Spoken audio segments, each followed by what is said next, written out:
As many of you know, it is Mental Health Awareness Month. Now, I won't be going into depth about any of my traumatic experiences or depression on my part of things, but I do want everyone and my viewers to know that they are valid. So, since I was a child, I've had depression and I've had traumatic experiences. I want everyone to know, whether you've been depressed or have had traumatic experience or you're just tuning in to listen, that you're valid no matter what. Maybe you could think that you didn't go through as worse of a time as someone else and you don't deserve to be upset or you don't have anything to complain about. I felt like that for a long time too, and I still do occasionally. The thing with trauma is, while my normal life could be an absolute nightmare for you and you would think, how are you surviving this? It's not like that for everyone. Everything is different for everyone. If you think about it, if you hand a spider to someone who loves bugs and everything like that, they're not going to be afraid. But if you hand it to someone with arachnophobia, they're going to be absolutely terrified.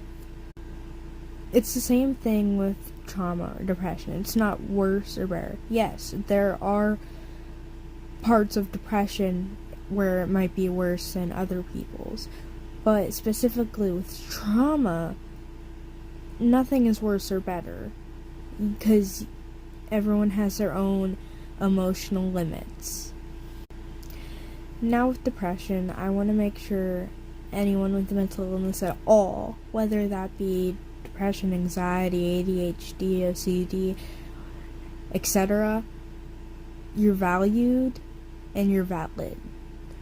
If you have something like OCD or something similar, you can always work towards controlling that better. If you have something like anxiety or depression, you can work towards getting better mentally, in a mental state. I don't think excuses are real, because try explaining excuse without saying reason. I personally can't. Now, personally, I don't believe in the word excuse, because what's an excuse? It's a reason why. With depression or other mental illnesses, but right now it's just easier for me to explain depression, you can't control that. It affects you and the environment around you, whether that be you feel paralyzed from it or not. And that goes with any other mental illness. And I might mention trauma too for that, because it might interfere with your daily life. Bye, my bakery kids.